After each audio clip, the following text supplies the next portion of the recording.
कि दोनों आंखें फूट गईं तो मेरा दर्शन कैसे पाएगा। परमात्मा के दर्शन होने के पश्चात एक दृष्टि से ही सब कुछ निहारो, दैत्य दृष्टि से देखने पर विषमता होगी।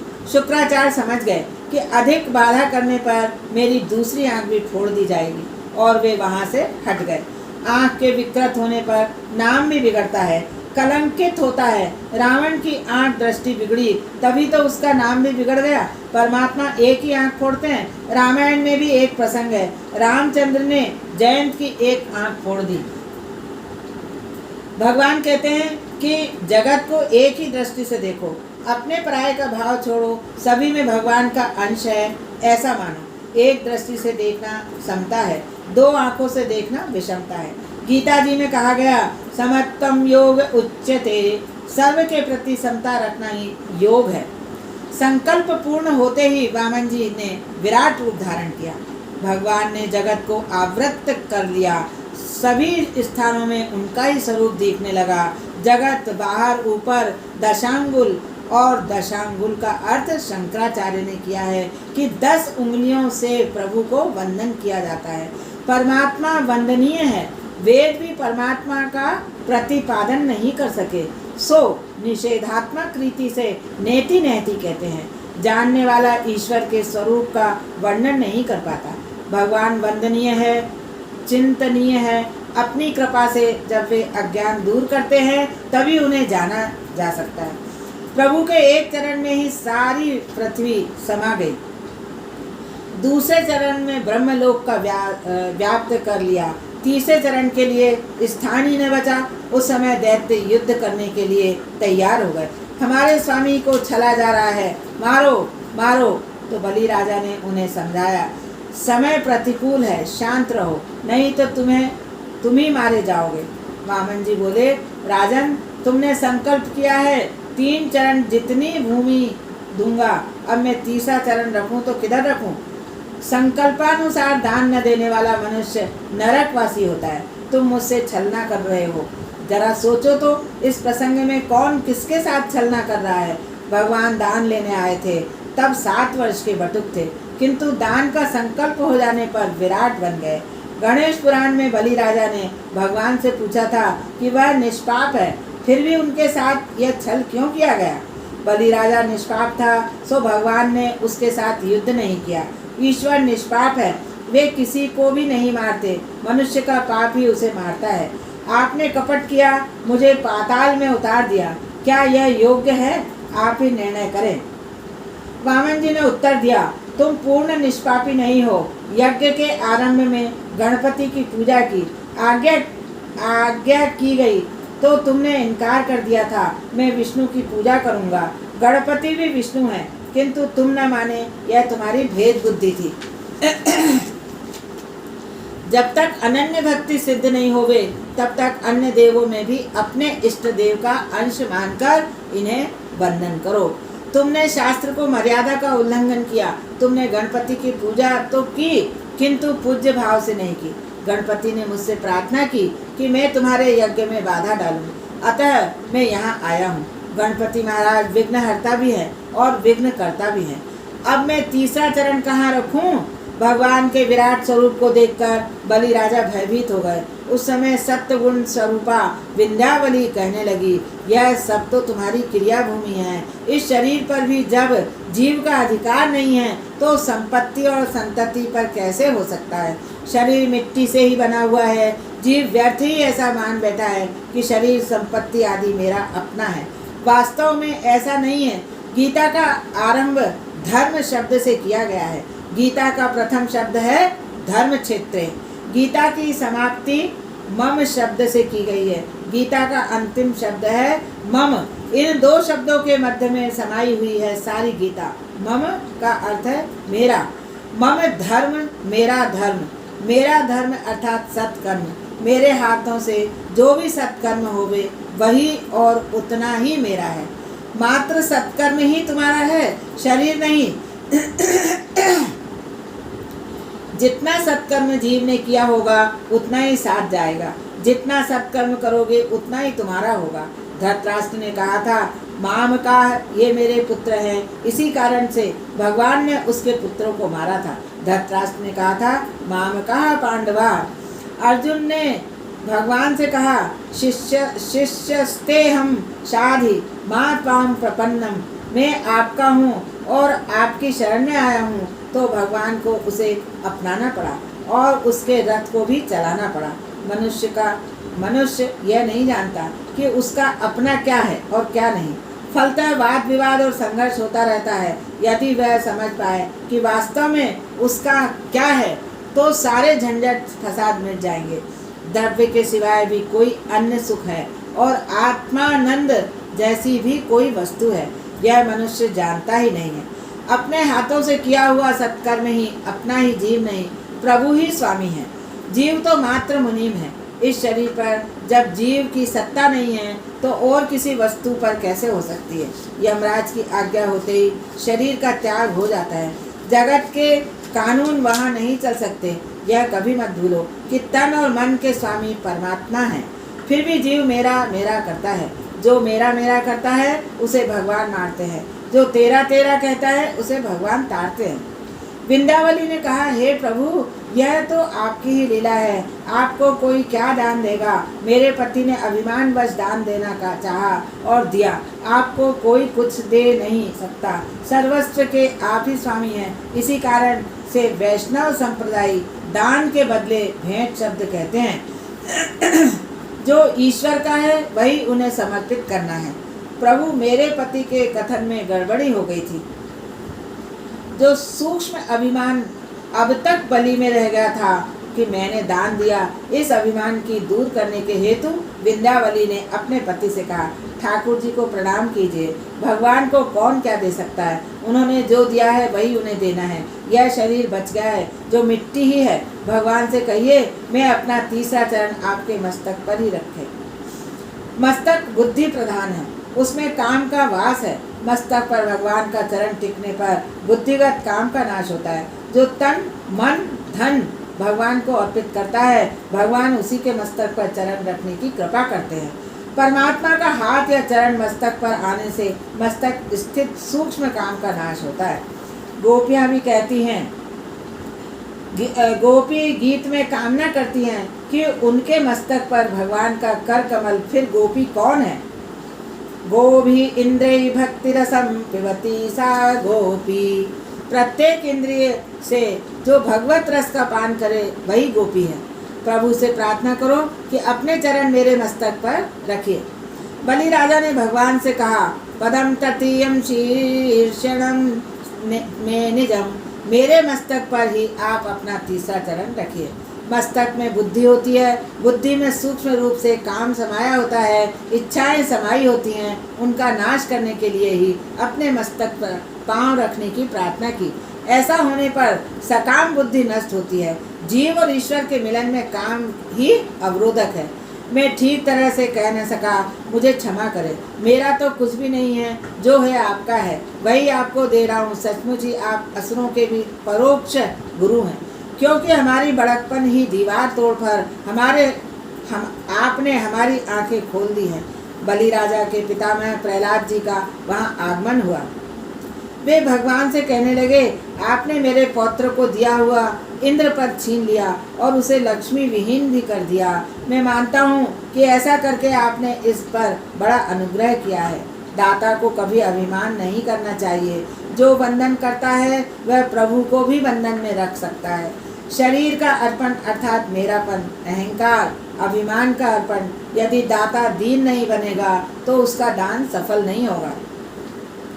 बलि राजा के हृदय में दैन्य आया तो परमात्मा का हृदय पिघल गया। उन्होंने बलि राजा से कहा, तुमने मुझे सर्वस्व का दान दिया, सो मैं तुम्हारा ऋणी हो गया हूँ। नम्रता एवं दैन्य के आने पर परमात्मा ऋणी हुए। मैंने इंद्र आदि को स्वर्ग का राज्य दिया है, किंतु तुम्हें पाताल का राज्य देता हूँ। तुम्हारे प्रत्येक द्वार पर आज से मैं चौकी करूँगा। बलि राजा के कानों में और आँख में ईश्वर समा गए। बलि राजा ने कहा, स्वर्ग के राज्य की अपेक्षा यह सुतल पाताल का राज्य अधिक अच्छा है। यहाँ भगवान का सतत सानिध्य रहता है। बलि राजा की इस कथा में कुछ रहस्य भी है। बलि जीवात्मा है और वामन परमात्मा। बलि राजा के गुरु हैं शुक्राचार्य। इसका अर्थ है कि जो व्यक्ति शुक्र की सेवा यानी वीर और ब्रह्मचर्य की रक्षा करता है और जो संयमी है उसे कोई भी मार नहीं सकता। बलि राजा को कोई मार नहीं सकता। कंस आदि को मारा था, किंतु वामन भगवान ने बलि को नहीं मारा। बलि निष्पाप है, शुक्राचार्य की सेवा करता है, सदाचारी है। भक्त जब शुक्र की सेवा करे तो बलि बनता है, तभी भगवान आंगन में पधारते हैं। तुम बलि बनोगे तो भगवान तुम्हारे भी आंगन में आएंगे। बलि भक्त बलवान है, बलवान ही भगवान के मार्ग पर चल सकता है। किंतु बलवान कौन है? जो भीतर के शत्रुओं को काम, क्रोध, मद, मोह, लोभ, मत्सर को मारता है। मत्सर मतलब दाह, वही बलवान है। जीवात्मा बलि बलवान बनता है तो उसके द्वार पर भगवान आ खड़े होते हैं। शारीरिक, बौद्धिक और ज्ञान बल की अपेक्षा प्रेम बल श्रेष्ठ है। प्रेम बल के सामने अन्य सभी बल गौण हैं। बलि वही है जो एक प्रभु के साथ ही प्रेम करता है। सभी बलों की अपेक्षा प्रेम बल के श्रेष्ठ होने के कारण परमात्मा के साथ ही प्रेम करो। द्रव्य बल या ज्ञान बल से प्रभु को जीता नहीं जा सकता, प्रेम बल से परमात्मा को जीता जा सकता है। यदि परमात्मा के साथ प्रेम करना है तो जगत के पदार्थों के प्रति प्रेम को छोड़ना होगा। जब जीव जगत के पदार्थों का प्रेम छोड़ता है तभी परमात्मा के साथ प्रेम हो सकता है। परमात्मा के साथ प्रेम करोगे और संयम बढ़ाओगे तभी तुम बलि बन पाओगे, तभी भगवान वामन बनकर तुम्हारे यहाँ आएंगे। भगवान को मांगते हुए संकोच हो रहा था, अतः वामन बनकर आए थे। जीव प्रेम भाव बढ़ाए तो भगवान बटुक बनकर निर्बल होकर आनंद में आते हैं। तुम भी प्रेम बल बढ़ाओगे और बलि बनोगे तो परमात्मा तुम्हारे आंगन में पधारेंगे। जो सदाचार पूर्ण संयमित जीवन जीता है उसके घर ही भगवान भिक्षा मांगने आते हैं। परमात्मा जब द्वार पर पधारते हैं तो 3 वस्तुएं मांगते हैं। वे 3 कदम पृथ्वी मांगते हैं, अर्थात वे जीव मात्र से तन, मन और धन मांगते हैं। इन तीनों का भगवान को दान करना चाहिए। तन से सेवा करने पर देहाभिमान नष्ट होता जाएगा। धन से सेवा करने पर धन की माया, ममता, मोह नष्ट होने लगेगी और मन से सेवा करने में श्रम नहीं होता। तन, मन, धन भगवान को ही देने पर रास लीला में प्रवेश मिलता है। जीव और ब्रह्म का मिलन होता है। अतः इन तीनों से भगवान की सेवा करो। सभी वस्तुएं भगवान की हैं और उन्हीं को अर्पण करनी है, उन्हीं का दिया हुआ ही उन्हें देना है। जो व्यक्ति बलि की भांति तन, मन, धन भगवान को अर्पित करता है, भगवान उसके द्वारपाल बनते हैं। ऐसे दाता के शरीर की प्रत्येक इंद्रिय के द्वार पर भगवान नारायण विराजते हैं। उसकी रक्षा भगवान करते हैं। ये इंद्रियां शरीर की द्वार है। इन सभी के द्वार पर राम का पहरा रहेगा तो काम अंदर नहीं आ सकेगा। जो व्यक्ति अपना तन, मन, धन परमात्मा को अर्पण कर देता है उसके शरीर और इंद्रियों की वे रक्षा करते हैं। तन, मन, धन से सेवा करने पर भगवान तुम्हारी प्रत्येक इंद्रिय पर चौकी करेंगे। ऐसे व्यक्ति के कानों में, आँखों में, हृदय में कन्हैया का वास होगा। 3 चरण पृथ्वी का एक और भी अर्थ है, सत्व, रज और तम। इन तीनों गुणों को भगवान को अर्पण कर दो। शरीर से ईश्वर सेवा करने से तमोगुण घटता जाएगा। ईश्वर सेवा में धन का उपयोग करने से रजोगुण कम होगा। और तन और धन दोगे तो किंतु मन नहीं दोगे तो ईश्वर प्रसन्न नहीं होंगे। तन और धन से तो सेवा की जाए किंतु मन से न की जाए तो प्रभु सेवा में दिव्यता नहीं आएगी। ईश्वर के साथ मन से संबंध जोड़ना है। मनुष्य अपना सर्वस्व ईश्वर को नहीं देता, कुछ अपने पास रख छोड़ता है, अतः प्रभु प्रसन्न नहीं होते। सत्व गुण के क्षय हेतु मन भी ईश्वर को अर्पण करना है। मन को उनकी सेवा में लगाए रखना है।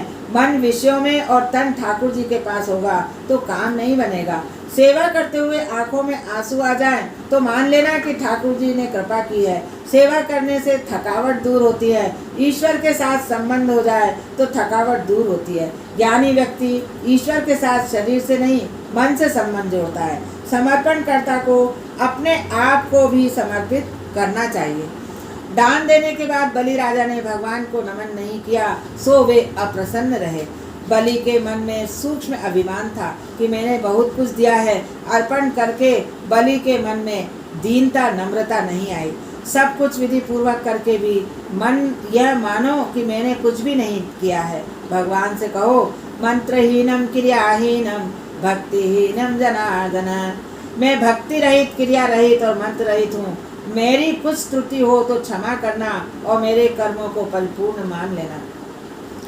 सत्कर्म करने के बाद यदि दैन्य न आए तो सत्कर्म फलता नहीं है। कर्म नहीं, कर्म करने का अहंकार बाधक है। मैं करता हूँ, मैं ज्ञानी हूँ, ऐसा अहंकार होने पर प्रभु उपेक्षा करते हैं। हृदय से नमन करोगे तो भगवान को प्यारे होगे। बलि के मन में दैन्य आया तो सैव्य को सेवक बनना पड़ा। प्रभु द्वारपाल बनने को राजी हो गए।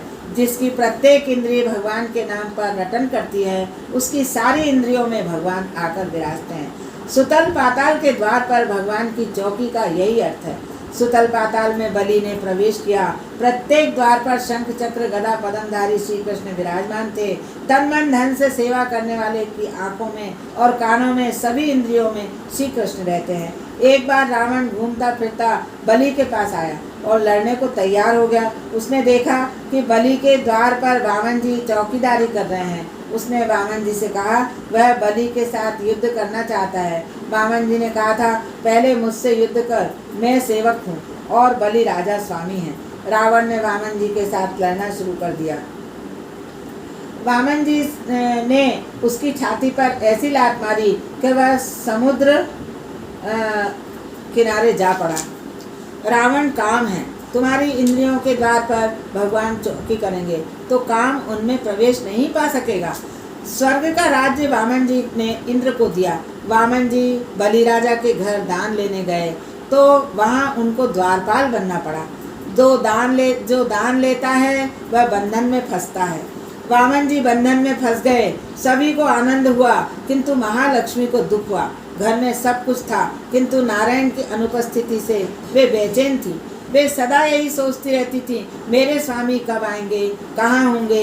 एक दिन अकुलाहट में उन्होंने नारद जी से पूछा, कहाँ हैं मेरे स्वामी, आप कुछ जानते हैं क्या?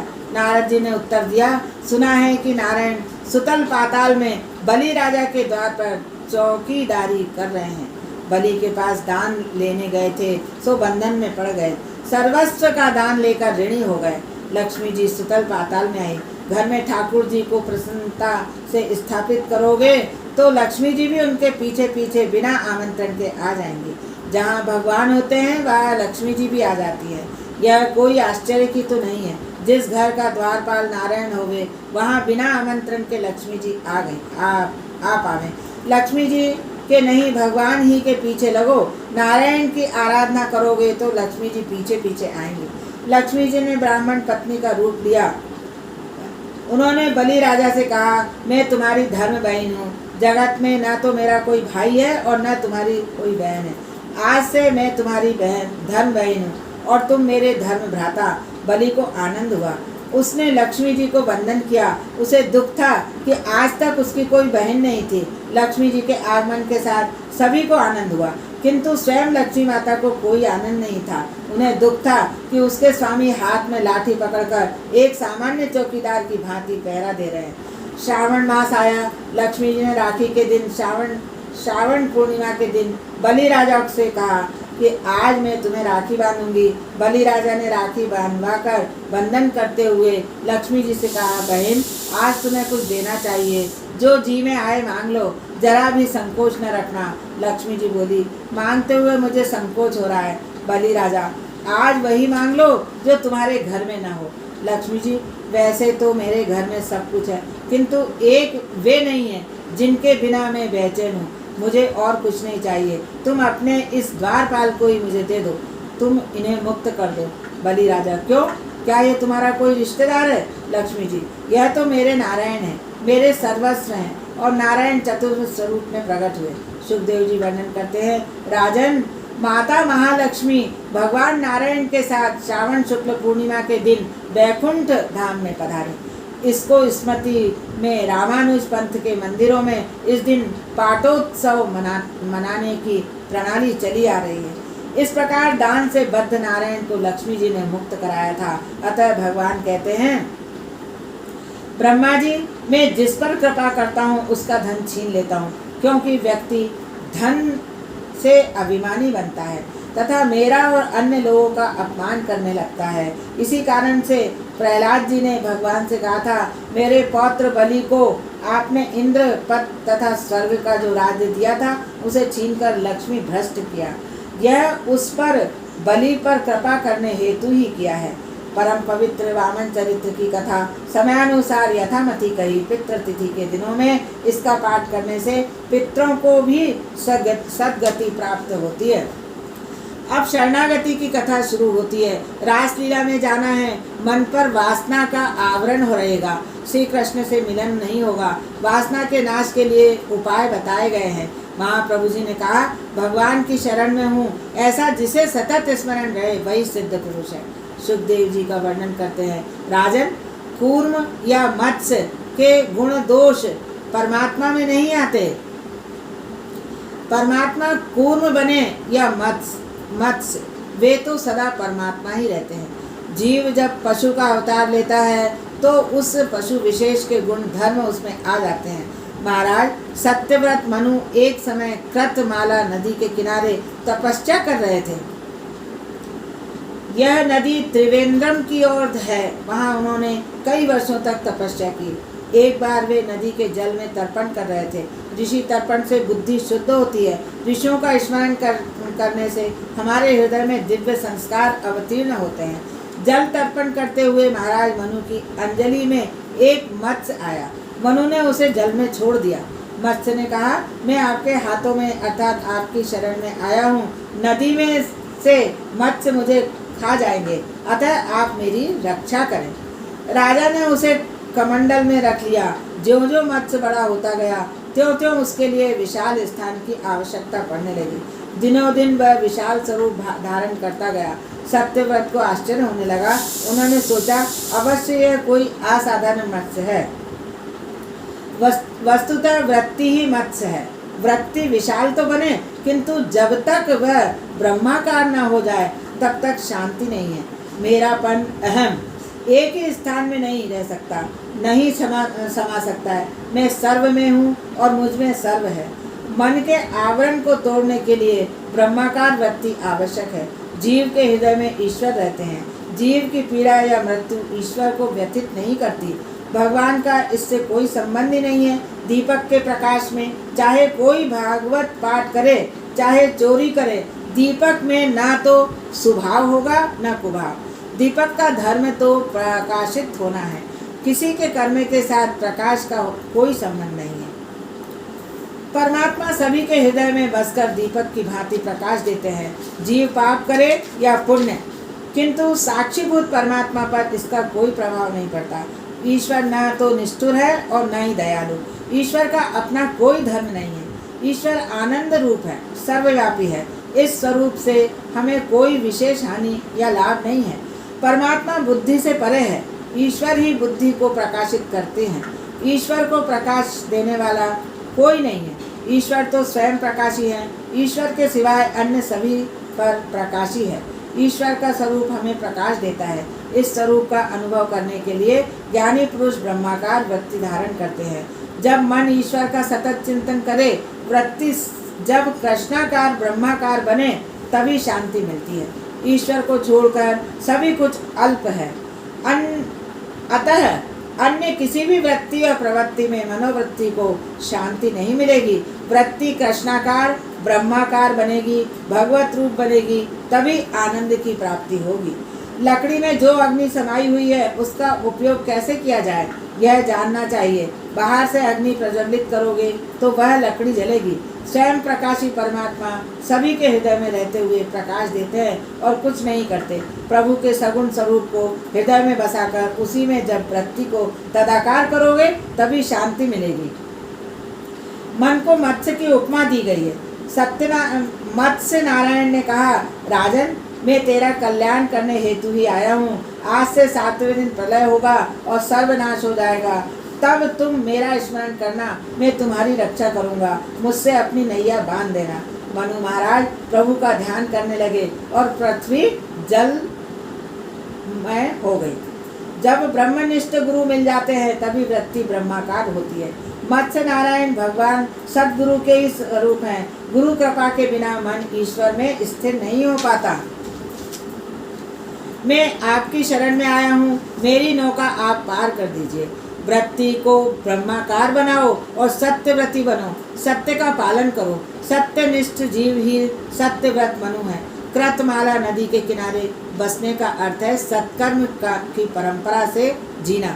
ऐसा होने पर ही सत्यव्रत जीवात्मा की वृत्ति ब्रह्माकार होती है और मत्स्य नारायण भगवान करतलगत होते हैं। ऐसे अधिकारी जीव को ही परमात्मा मिलते हैं।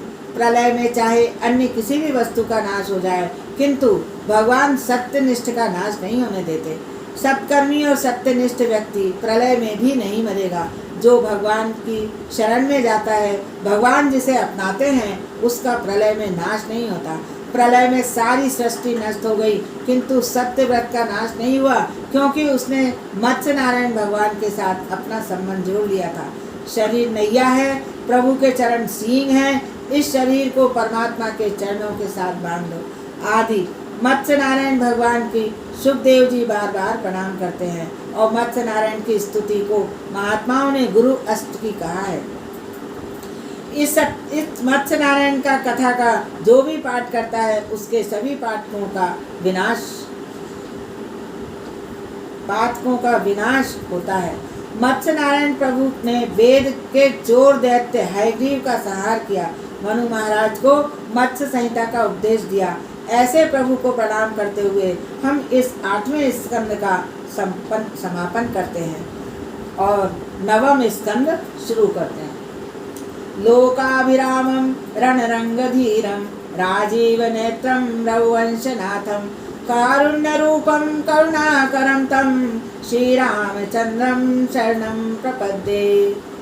श्री कृष्ण गोविंद हरे मुरारी, हे नाथ नारायण वासुदेवा।